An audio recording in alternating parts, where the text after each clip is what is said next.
A ver, ¿cuál es la clave, Yesenia?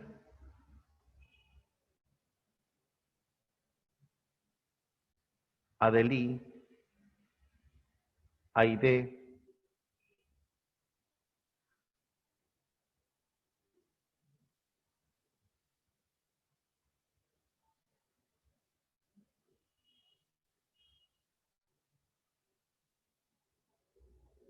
en el mercado de factores de la producción se caracteriza por la relación entre,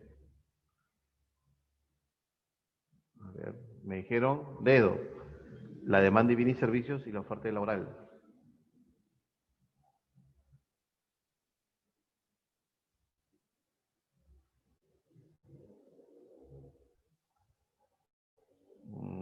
Ya, pero si marcamos dedo, mira, si marcamos dedo, estamos aceptando que el mercado de bienes y servicios es un mercado de factores. No, pues este es otro mercado.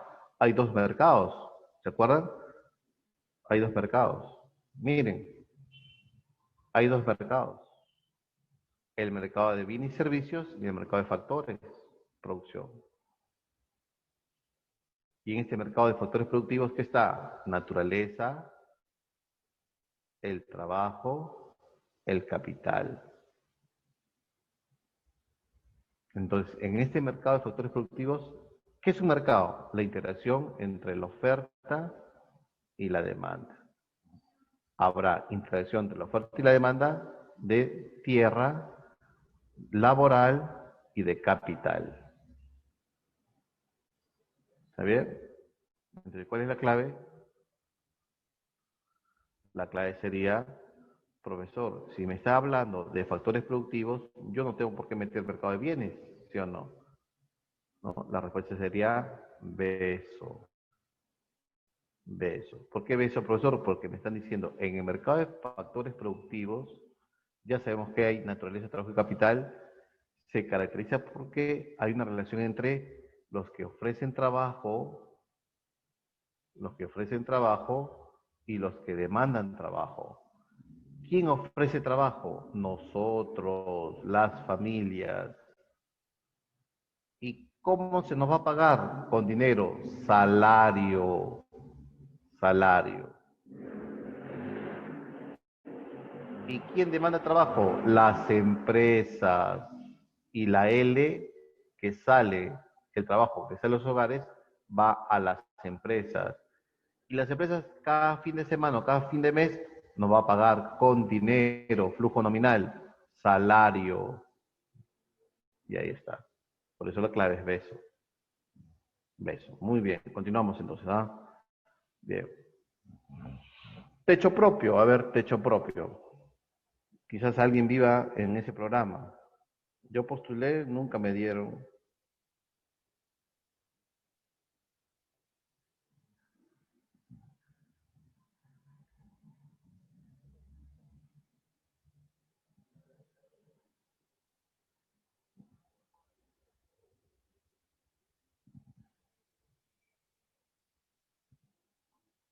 A ver, claves, claves, claves.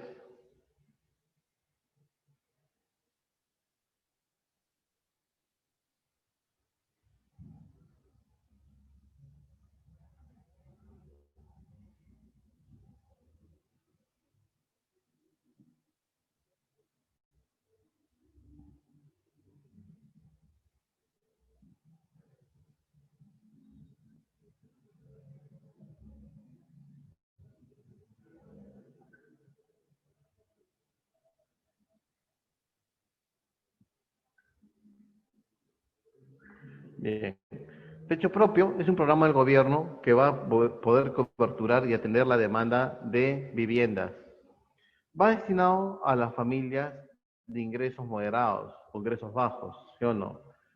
¿Está bien? Ahí está, de bajos ingresos económicos. Es una forma de atender una necesidad, entonces vamos a ver las necesidades, pues, ¿sí o no? Bien, hay tres tipos de necesidades, las primarias, secundarias y las terciarias. Muy bien, dentro de las primarias que tenemos son las básicas, las vitales, se incluyen otras sociedades consideradas imprescindibles. A ver, las primarias, llamada también vital, vital, llamada también fisiológica, fisiológica, o llamada también biológica. ¿Qué nos dice este tipo de necesidad? ¿Cuál es la teoría general? Dice así: si la persona deja de satisfacer este tipo de necesidad primaria, pone en peligro su vida, está en peligro su vida. Entonces, si tú dejas de comer, mueres. De beber, mueres. De descansar, mueres. De abrigarte, mueres. De calzado, mueres. De una vivienda, mueres. O sea, la vivienda es una necesidad primaria.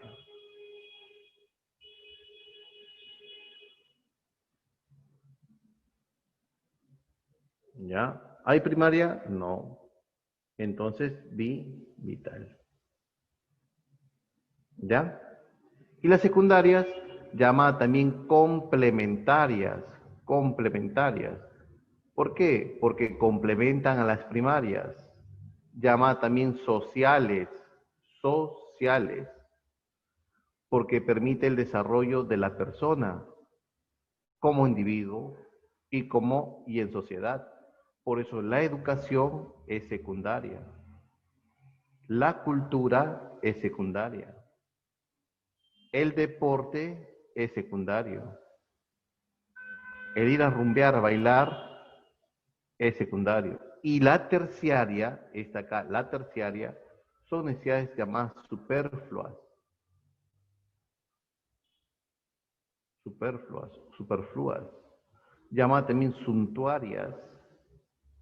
Y generalmente se satisfacen por vanidad. Por vanidad. Lógicamente, que las personas de ingresos muy bajos no van a poder satisfacer este tipo de necesidades. Pues.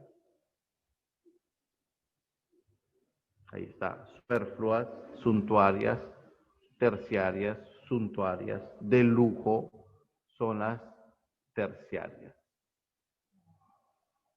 Hoy salió un reportaje de Messi, ¿no? Tiene como 10 camionetas de lujo, necesidad, vanidad, suntuarias, superfluas. Tiene 2 condominios que los alquilan. ¿No? Es que sí puede, bueno, él puede satisfacer necesidades primarias, secundarias y terciarias a la vez, porque está en una situación de riqueza. Bien, continuamos. Bien. Siguiente pregunta, a ver, ¿cuál de las siguientes alternativas representa el concepto de economía desde el punto de vista neoclásico? A ver, ¿qué marcaría?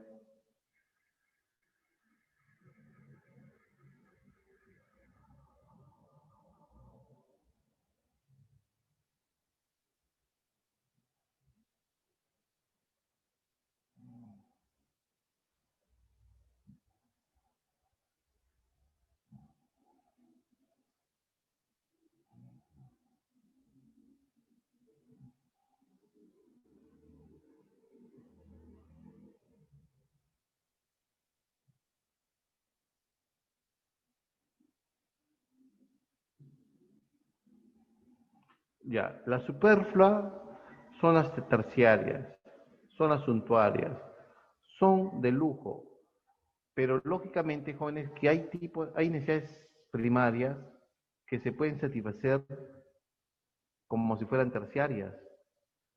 Por ejemplo, si te digo, vamos a cenar y nos vamos a la Rosa Náutica, ¿no? Donde un plato no baja de 100 soles. Entonces, eso para nuestros ingresos módicos, sería algo suntuario, de lujo. Pero si te digo, vamos a cenar, tengo harta hambre, vamos a la carretilla, a la tía Veneno, eso es primario. Si yo te digo que todos los años se celebra la Feria Mistura, que es la feria gastronómica más grande en América, ¿ya? Donde se va a probar el cuchactado, propia Cajamarca, ¿no? La papa a la huancaína, el ceviche, la malarrabia de Piura, la sopa de piedras, la sopa de papa, los chelos, muy bien, y todas esas cosas. Muy bien, entonces, ¿qué tipo de necesidad estaríamos satisfaciendo cuando vamos a Mistura? El caldo verde, muy bien.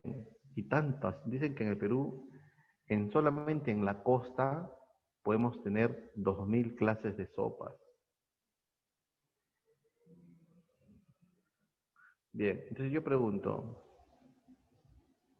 cuando vamos a esa feria gastronómica, ¿estaríamos satisfaciendo una necesidad primaria, secundaria o terciaria? A ver, ¿quién responde eso? Si el siguiente año las cosas se arreglan y a Mistura lo hacen más grande, Mistura regional, en el norte, muy bien, será primario, secundario, terciario. Y la respuesta es secundario, profesor, porque va más allá del comer, va más allá, vamos a Mistura para enriquecernos de la diversidad cultural, ¿no? Expresado en la diversidad gastronómica. Y eso lo hace ¿qué? Secundario. Muy bien, secundario.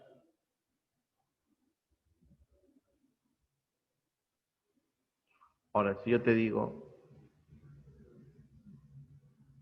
a ver, si, ahí te otra pregunta ya. Y si yo compro un seguro contra el cáncer y todo el salón compra un seguro contra el cáncer, ¿qué tipo de necesidad estaríamos satisfaciendo?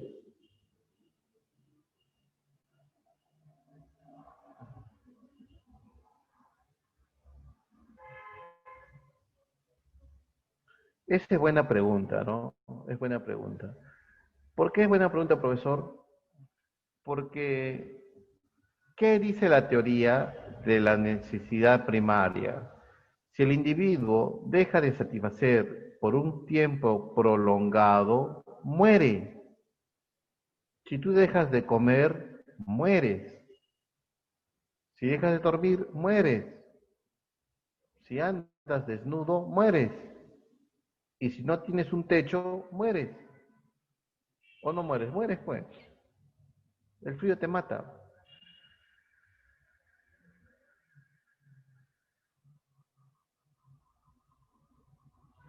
Según Maslow, sería el segundo peldaño y sería ¿qué cosa? La seguridad, ingresos, trabajo, una casa, seguros, contra accidentes, contra robos. Pero no es primario, pues sí o no. Porque en el salón yo creo que nadie tiene o pocos tendrían un seguro contra el cáncer. ¿Eso qué quiere decir? ¿Los que no compramos seguro vamos a fallecer? No, porque la muerte es algo estocástico, es probabilístico. Podemos vivir 70 años o 20 años, quién sabe. ¿Se entendió? Es una buena pregunta, ¿no? Bien, continuamos, ¿ya? Continuamos. Continuamos. Siguiente pregunta. Entonces, ¿cuál es la clave? Ahí no, no. Acá estamos en esta, ¿no? ¿Cuál de las ciencias alternativas representa el concepto de economía desde el punto de vista neoclásico? Miren, los neoclásicos son los hijos de Smith, de los clásicos. Los neoclásicos creen en el libre mercado, en la economía liberal. Entonces, fue John Robbins que introdujo un término que la economía es la ciencia de la escasez. ¿Y qué es la ciencia de la escasez? Esto de acá. La economía es la ciencia que nos va a enseñar la administración de los recursos escasos para satisfacer necesidades ilimitadas.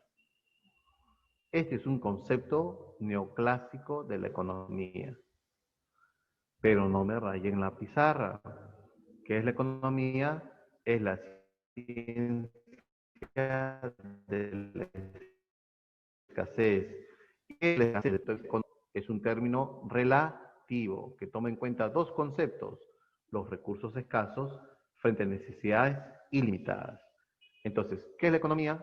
Es algo sencillo, ¿no? La economía es, es la ciencia social que estudia la administración de los recursos escasos para poder satisfacer las necesidades de carácter ilimitado. Muy bien, por eso la clave es enano.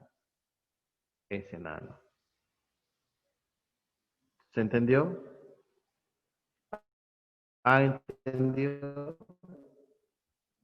¿Sí? ¿Alguna duda, pregunta? ¿Por qué no casa? Así me gusta, Mar. A ver, ¿por qué no casa? Es la ciencia eminentemente empírica.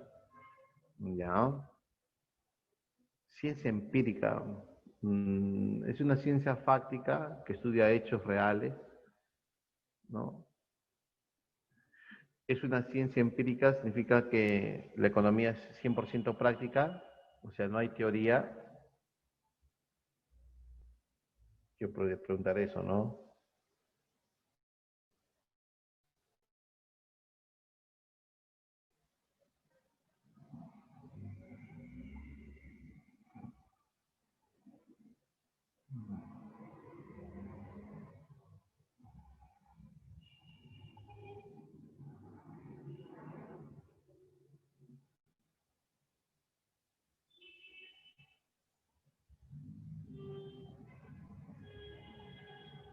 Bien, bien. Entonces, ciencia que estudia cómo las sociedades distribuyen sus recursos ilimitados. Los recursos son limitados, por eso avión no es. Es la ciencia social, cómo satisface sus necesidades, cómo produce, cómo distribuye, cómo consume. Ciencia social que se ocupa de la relación social de producción. Esto sí, pues, ese es un concepto, pero es un concepto marxista. Marxista.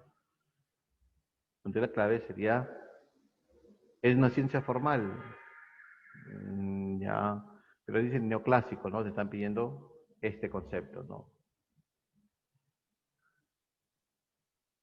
Me preguntan por ahí, profesor, para un millonario comer algo de valor sería una necesidad primaria. ¿Quién es el hombre más rico del planeta? Y se ha hecho más rico con la pandemia. ¿Ah? No me digas el que vende alcohol. A ver, ¿cómo se llama el hombre más rico del planeta? TikTok. ¿Cómo se llama el hombre más rico del planeta? Santiago, el dueño de Amazon. Muy bien, Henry, ¿no? ¿Cómo se llama? Jeff Bezos, el señor Bezos.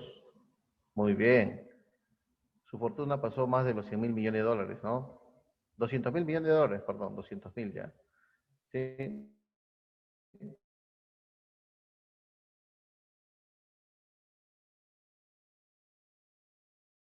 es mi causa, ya. Hizo universidad. Y terciarias, tienen yate, tiene un avión privado. Ese es terciario. No sé si, cuando venga examen de admisión, por ejemplo, voy a plantear un examen de admisión, ¿ya? Dice así, Juan Pérez gana 1.000 soles. 500 soles lo destina a comprar pollo, carne, huevos,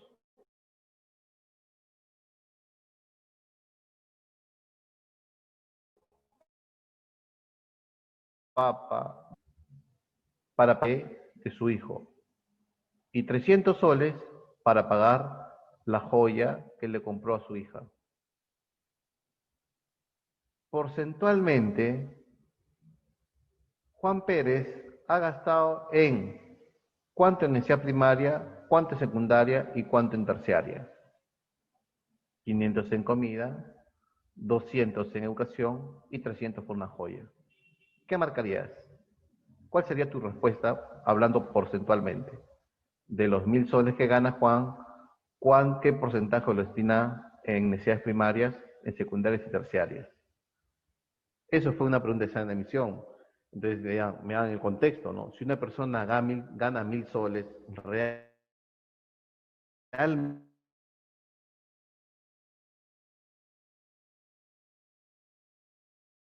compraría una joya, algo suntuario, que sería, ¿no? 50% alimentos, 20% a educación y 30% a joyas. O sea, sería así. 50% a necesidades primarias, 20% a necesidades secundarias y 30% a necesidad terciaria. Bien, muy bien César, ¿no? Muy bien Cristian, sería así la respuesta. Bien, continuamos.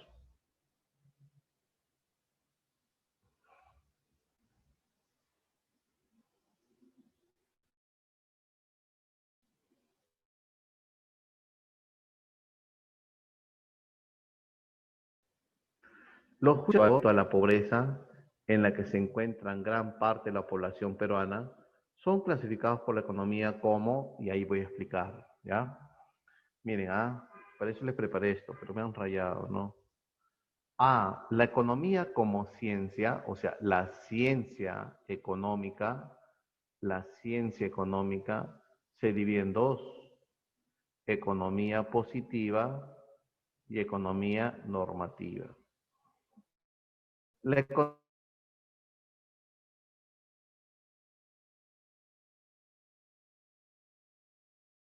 economía positiva, por ejemplo, si yo te digo, haz un análisis positivo de tu enamorada.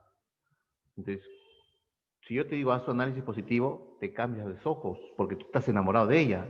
Para ti todo va a ser perfecto. ¿Se entendió? Igual, si yo te digo, haz un análisis positivo de tu enamorado, descríbelo como es tu enamorado.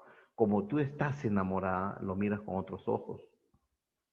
Sácate los ojos, ponte los otros ojos verdaderos y tú haces un análisis descriptivo.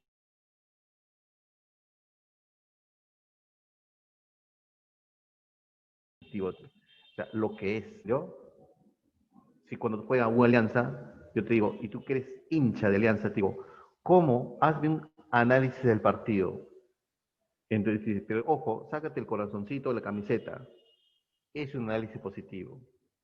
Por eso, ¿no? Trata de establecer leyes, conductas sobre la realidad económica tal y como está presente. Es, en principio, independiente de toda posición ética o juicios de valor. O sea, si yo te digo, describe a tu enamorada tal cual es, tienes que sacarte el corazón y los ojos. ¿Se entendió? Se ocupa de lo que es y no de lo que debería ser, simplemente de lo que es tal cual es. Se identifica con la teoría económica, micro y macroeconomía. Una helada que afecte a las plantaciones de café, de yuca, reducirá la producción de este bien, precio. Es un análisis positivo, porque está describiendo tal cual es, causa-efecto. En cambio, la economía normativa establece normas y preceptos relativos a lo que nos gustaría que fuese la realidad económica. Por ejemplo, este COVID-19 ha incrementado la pobreza en 10 millones. O sea, en el Perú hay 10 millones de pobres, jóvenes. 10 millones de pobres. Era 6, ha incrementado en 4 más. Si yo te digo, ¿no? Mira, voy a hacer un análisis positivo, ¿no? A raíz del COVID-19, que ha traído una recesión profunda en la economía peruana, que en este 2020 vamos a cerrar en menos 12% del PBI, incrementándose notoriamente el desempleo. En un último trimestre el desempleo se incrementó en 2 millones de personas. Eso trae como consecuencia el incremento de la pobreza. Punto aparte. La pobreza se puede definir aquel conjunto de personas o familias que satisfacen de manera precaria sus necesidades primarias, ¿no? Consumen bajas calorías de alimentos, tienen acceso al agua por horas o no tienen acceso a un desagüe, la vivienda es precaria, no tienen acceso a los mercados, ¿no? Son excluidos del sistema financiero, etcétera, etcétera. Eso es un análisis positivo de la pobreza. Profe, convierte en lo normativo. Volteamos la página. El gobierno de implementar políticas de reactivación económica como la que, inició el gobierno de Vizcarra, ¿no? El programa Reactiva Perú se debe fortalecer dando créditos baratos a la micro pequeña empresa en las zonas rurales, al campesino, al ganadero, al que cría el cuy, ¿no? Al que siembra rosas y esas cosas. Para así promover la producción, generar empleo, ¿no? Y sacar a personas de la pobreza, ¿no? A una pobreza, a un ingreso medio. Es un análisis normativo. ¿Ya? Entonces, si yo te digo, estamos en Cajamarca, y te digo que ¿por qué se va el agua? Ustedes dicen, profesor, el agua se va todos los días. Yo digo, no, el agua se va los días porque de pronto la empresa es ineficiente. Es un análisis positivo. Yo digo, para solucionar el problema del agua, la empresa se debe privatizar, si es que es del Estado. Eso es un análisis normativo, porque ¿qué estoy haciendo con ese comentario? Buscando cambiar tratando de mejorar la realidad, y eso lo hace ya normativo. ¿Por qué? Porque dentro de mi comentario hay un juicio de valor, que la situación es mala. Si la situación es mala, hay que buscar una causa y una consecuencia, y hay que revertir eso, hay que mejorar, y eso lo hace la economía normativa. ¿Se entendió?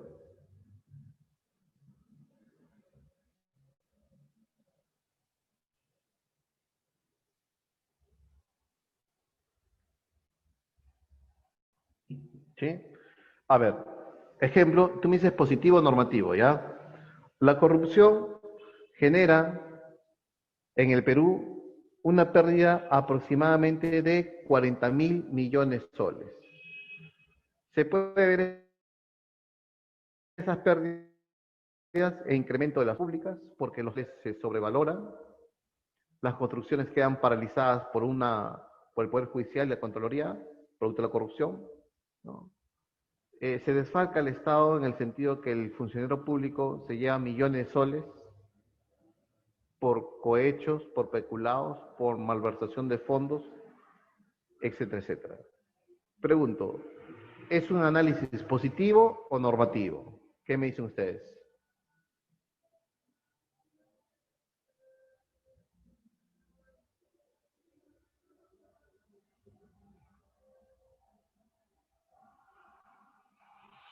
Es normativo. No tiene nada de positivo. Perdón, es positivo. No tiene nada de normativo. Ahora lo voy a convertir a normativo, ¿ya? Los administradores de justicia, que son el Poder Judicial, Ministerio Público y el propio Congreso de la República, deben endurecer las penas de cárcel para combatir la corrupción. Eso lo hace ya normativo. ¿Qué es lo positivo? Yo describo la realidad tal cual es. Así como describí la pobreza, estoy describiendo la corrupción, las causas y las consecuencias. Y lo normativo puede ser otra cosa, ¿no? Se debe implementar el curso de educación cívica en inicial, primaria y secundaria para tener conciencia ciudadana de valores, de respeto, de honestidad, de transparencia en el actuar de los estudiantes. Esa es cosa normativa. Es que estamos buscando corregir la realidad.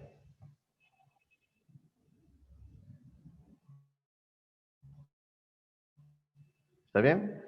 Digo, que el producto de la corrupción, las obras públicas terminan costando más de lo que es algo positivo, porque estoy describiendo tal cual es. Ahora, ¿la corrupción es un problema? Sí, eso ya lo hace normativo en la apreciación, porque hay un juicio de valor, es malo. Entonces yo no, se debe implementar la cadena perpetua a los corruptos. Eso lo hace normativo, porque estoy buscando corregir, mejorar la realidad.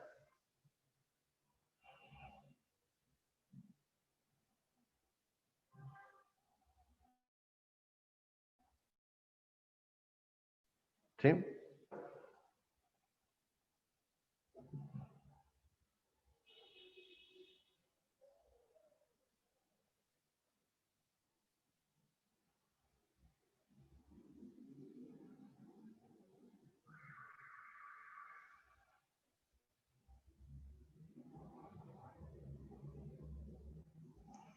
Francisco, y estás puesto en el centro de la, de esta, no sé cómo describirlo, una especie de borrado político.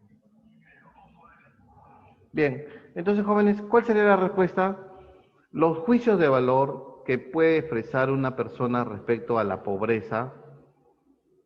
Los juicios de valor, o sea, aquí ya podemos decir que la pobreza es mala, es injusta, ¿sí o no? Son clasificados por la economía como normativos. Pero si yo te digo, ¿no? Un pobre es aquella persona que gana menos de 350 soles, que satisface sus necesidades de manera precaria. A veces come, a veces no. Su hijo a veces va desayunando al colegio, a veces no. Porque la mayoría de veces, cuando no toma desayuno, Caliwarma le da su desayuno. El uniforme lo ha comprado en la tienda de pulgas, o sea, usado. Los zapatos, por tanto uso que tiene, ¿no? Está que habla. Es un análisis positivo. Estoy describiendo la realidad tal cual es de la pobreza. ¿Está bien?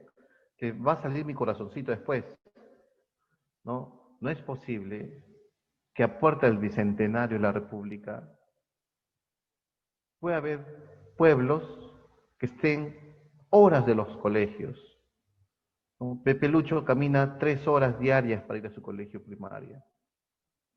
Y que hay un terreno que se quiso construir, pero ¿qué pasó? Que el UGEL hizo un mal destino el dinero para la construcción de ese corredor. Y que el funcionario público está libre, por más que se le ha encontrado responsabilidades, se deben endurecer las penas a la corrupción. Eso lo hace normativo, jóvenes. Por eso, ¿no? La economía positiva trata de establecer leyes, conductas sobre la realidad económica, tal y como está, como ésta se presenta. Por más cruda que sea, te la va a describir. Eso es positivo. En cambio, lo normativo trata de cambiar la realidad. Cómo debe ser o cómo nos gustaría que fuese esa realidad. Eso es normativo. Otro ejemplo. Ya, otro ejemplo que se entienda, ¿ya? Si yo te digo, cuando hay en Cajamarca, cuando hay una buena cosecha de papa y todo el mundo ha sembrado papa, el precio de la papa cae. De 1 sol en chacra a 30 céntimos en chacra. Eso provoca que se incremente la pobreza en los campesinos. Pregunto, ¿eso es positivo o eso es normativo? Habla, ¿es positivo o es normativo? Profe, ¿usted está describiendo la realidad tal cual es? Eso pasa, profe. Eso es positivo. Ahora, transformémonos en normativo. Para transformarlo en normativo, debemos decir lo siguiente. Eso, profe, es malo. Eso hay que cambiarlo. ¿Cómo nos gustaría que sea? Si hay sobreoferta de papa, si todo el mundo sembró papa y hay una sobreproducción de papa y el precio tiende a bajar, entonces el gobierno regional debe incorporar un programa de compras de papas. El gobierno regional compra el exceso de producción para que el precio de la papa no caiga y repartirlo a las familias más necesitadas. Con lo cual combate el hambre de los más pobres y mejora los ingresos de los campesinos. Eso ya es normativo. Como quisiera que sea así. Eres mala conmigo, juegas conmigo. Eso es positivo, tal cual es. Duro, duele. Como quisieras que seas como mi ex, comprensiva, fiel. Eso es normativo. Como nos gustaría que sea ella. ¿Se entendió? Ya, si no has entendido ese ejemplo, es el método Drogo ya. En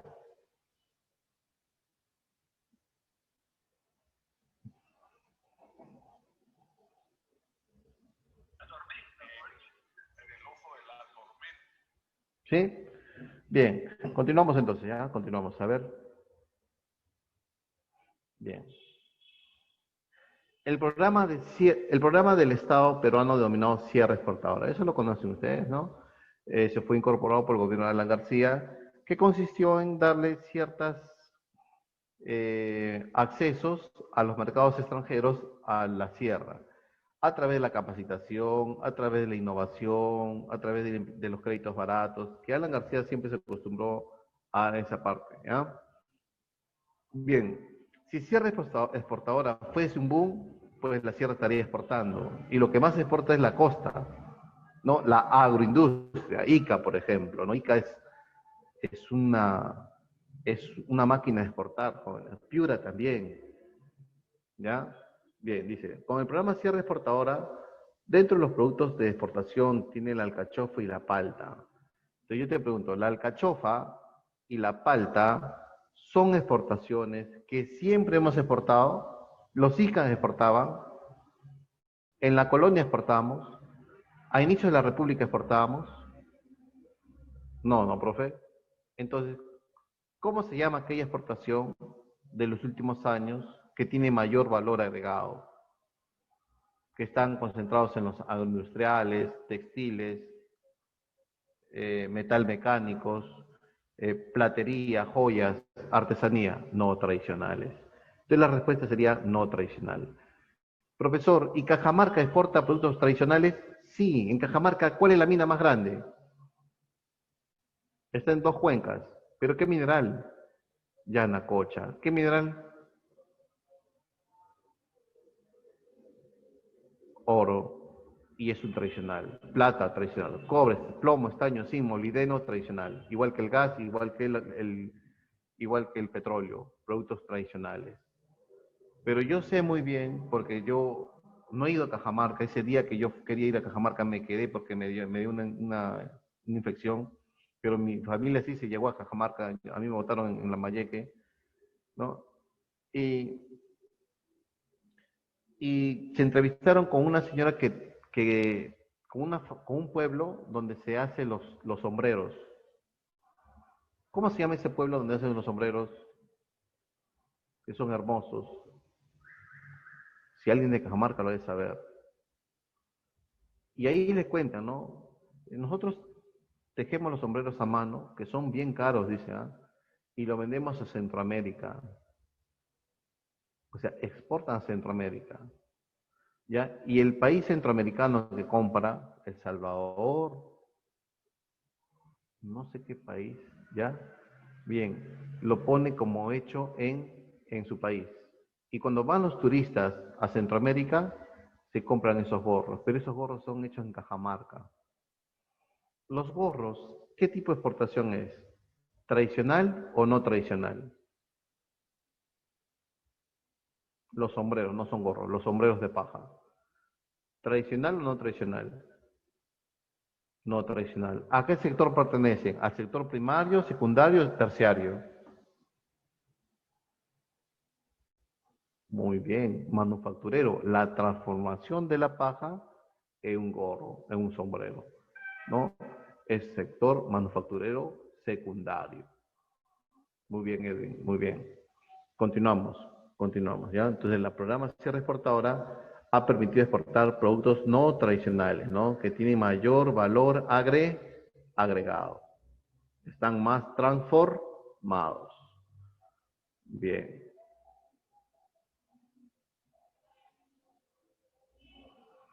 Y ahí está, mire, le presento. Exportaciones no tradicionales del 2019, o sea, del año pasado. El 46% o el 47%, ¿qué es? Muy profe, no es nada, ¿no? No es nada. Entonces, serán el rubro otros, ¿no? Bien, el verde, uvas frescas. El que le sigue son los arándanos, las paltas, el espárrago, los mangos y alimentos para animales. Profe, ¿qué crece en Cajamarca? ¿Esto crece en Cajamarca? ¿Cajamarca produce esto? Este es Sica, este es Piura, este es el valle, la costa, este es Piura e Ica. Arándanos, te soy sincero, no sé dónde crece el arándano. ¿Ya? Te das cuenta que el programa Sierra Exportadora promovía la exportación de la sierra, cosa que la costa sí sabe exportar. No es porque es mejor, porque todavía la había sido así, ¿no? La agroindustria se ha desarrollado en la costa y no en la sierra. ¿Por qué, profe? Por el acceso a los mercados. Porque se encarece la alcachofa y la palta, si es que puse Cajamarca, sacarlo hacia la costa, meterlo al buque y llevarlo a China o Europa.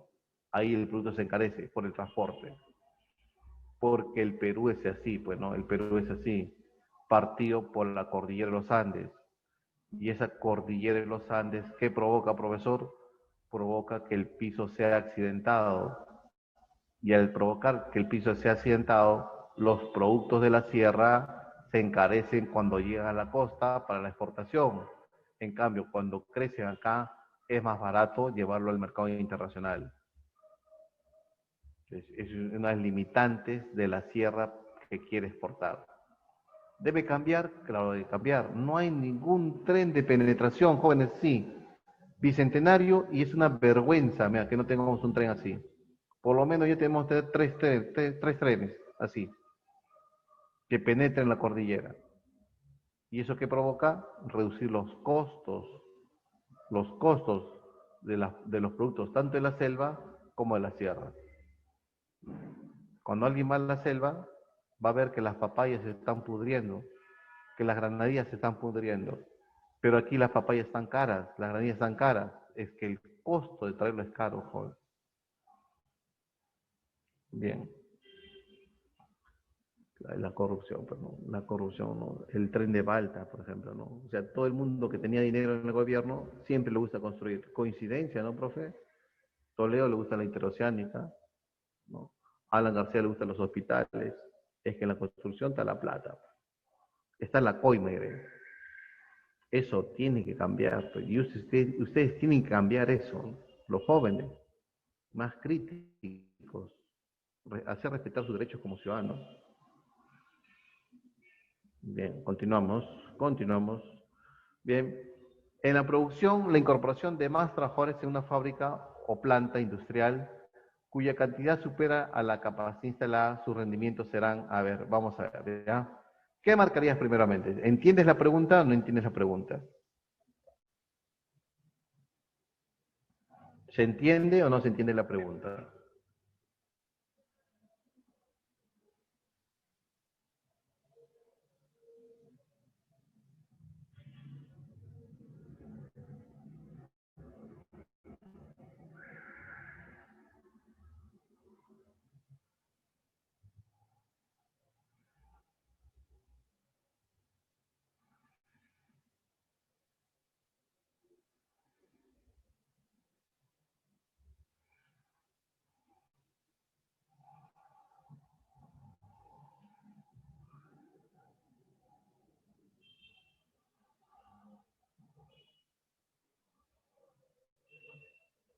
¿Ya? Vamos a entender, ¿ya? Miren, a ver, me gustaría saber, conocerlos a todos bien, saber de dónde son, pero va a ser imposible, ¿no? Son 64, ¿no? Pero voy a hacer un ejemplo para que se den cuenta, ¿ya? Un ejemplo así didáctico. Imaginemos que yo tenga mi chacrita, así, mi chacra, con una tierra más o menos fértil, ¿ya? Bien. Y estoy acá sentado mirando mi chakra, esperando producir algo. Como yo no hago nada, la producción es cero. ¿Está bien? Pero como yo no tengo fuerzas para mover la tierra, ¿no? Voy a contratar a una persona. Él, un trabajador. ¿Qué pasa con mi producción cuando yo contrato a un trabajador? Ah, profe, la naturaleza está aquí. Y va a ser constante, claro, porque es mi única tierra que yo tengo. Ya no puede crecer más porque la del costado son de mis vecinos. Entonces, si yo contrato un trabajador, mi producción va a aumentar. Q es producción. Si contrato dos trabajadores, profesor, va a aumentar.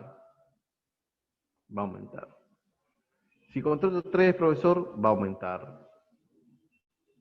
Y al contratar cuatro trabajadores, va a aumentar también, profesor.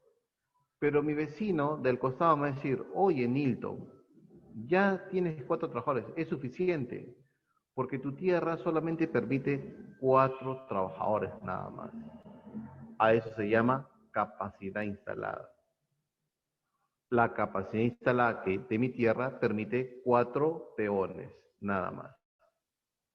Y yo te digo, ¿sabes qué, Pepe Lucho? Cállate, yo sé lo que hago, contrato un trabajador más, y otro más, y otro más, y otro más, y otro más, y otro más, y otro más, y lleno de trabajadores bichacas. Pregunto, ¿cómo será el rendimiento de los trabajadores? ¿Será ascendente o descendente? Los trabajadores que ya ni se van a poder mover, si tú te agachas hay otro que está parado, si tú agarras un pico y dejas la lámpara, hay otro que se agarra tu lámpara, porque estoy manteniendo constante no solamente la naturaleza, sino también el capital. Entonces, ¿qué voy a ver? Si yo contrato trabajadores por encima de la capacidad instalada, voy a observar que el rendimiento va a ser positivo o negativo. Negativo. A eso se llama la ley de los rendimientos decrecientes. La clave sería D. Y lo vas a observar en esta Navidad, cuando se prepara la cena navideña. Tú tienes una cocina, ¿no? Puede ser 5 metros cuadrados, 6 metros cuadrados. Tienes la cocina, que tiene 4 hornillas por lo general. Tiene el horno que está abajo. Mamá tiene 2 cuchillos por lo general, 2 cuchillos, 2 cuchillos, ¿no? Tiene 4 ollas, ¿no? Tiene por lo menos 3 tazones para lavar, 3 tazones para lavar, ¿no? Y así. Entonces, si mamá entra a trabajar, trabajadora, a cocinar la cena, se va a demorar, ¿no? Hay que hacer el pavito, el pollito, el cerdito, el cuisito, la chocolatada, las ensaladas y esas cosas, ¿no? Si entra papá, va a mejorar la producción. Si entras tú, el hermano o la hermana, podría mejorar. Si entra tu tóxica, como que ya haber conflictos, ¿no? ¿Por qué? Porque ya son 4 ollas, mamá está está lavando el arroz y ella va a agarrar como que, ¿no? Si entra tu ex, peor todavía, ¿no? No sabe qué cuchillo agarrar porque ya está ocupado. Si entra la abuela, el abuelo y el ex de tu abuela, te das cuenta que el rendimiento va a bajar. A eso se llama la ley de los rendimientos decrecientes. ¿Y por qué ocurre eso? Porque tú estás incrementando el número de trabajadores, pero estás manteniendo constante el capital y la naturaleza. Otra cosa es que tú aumentes el número de cocinas, número de cucharones, número de ollas, número de utensilios y contrates más cocineros. Ahí la producción crece enormemente. Pero tú estás creciendo crecer solamente un factor productivo y ahí tú vas a observar la ley de los rendimientos decrecientes.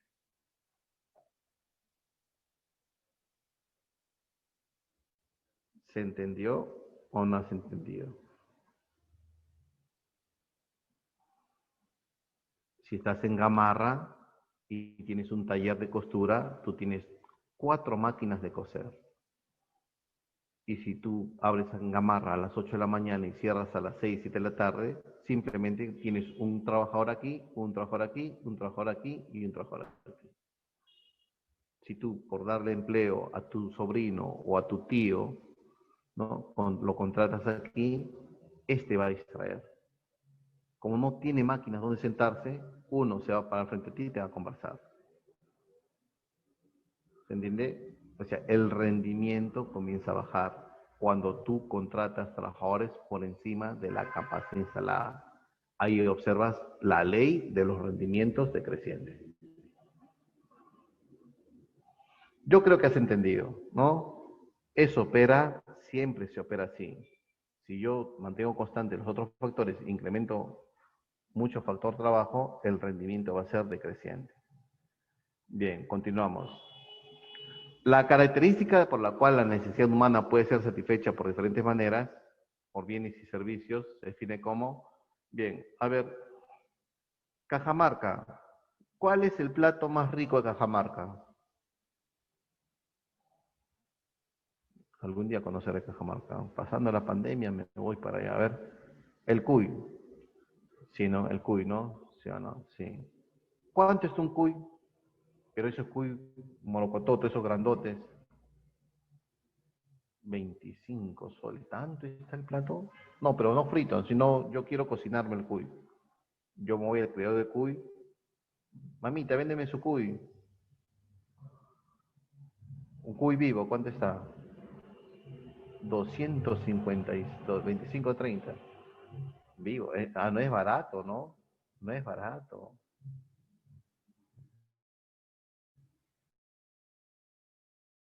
No, no es barato. Ya. Muy bien.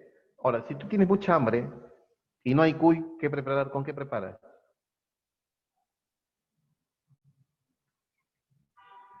¿Me chapo un congresista? No creo.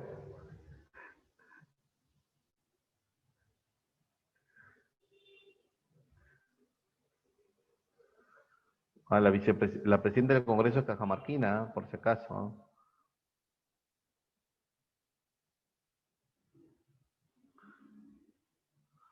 El pato. Bien. Miren, jóvenes, ¿cuál es la respuesta? Si yo tengo sed, mira, si yo tengo sed, y de verdad tengo sed ahorita, porque de hablar 2 horas, 3 horas da sed.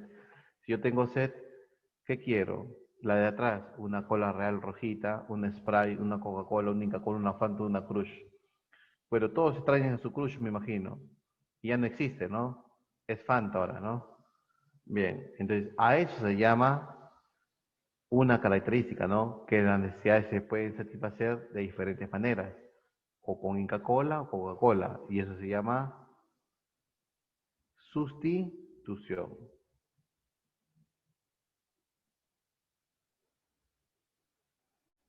¿Está bien? Sustitución. Son sustitutas en su satisfacción. Las necesidades se pueden satisfacer de diferentes maneras. Una necesidad la puedo satisfacer con Inca-Cola o Coca-Cola, con chupete o raspadilla, con helados o agua, con limonada, esa es sustitución. Saturación, profe, usted máximo se toma una de medio litro y no entra más. Y es verdad. Yo voy a decir, tengo tanta sed, señora, ¿me da un cilindro de gaseosa? No es así. ¿Por qué? Porque ahí opera la ley de Gosen. ¿Qué significa o qué nos quiere decir la ley de Gosen? Que el deseo disminuye a medida que uno satisface las necesidades.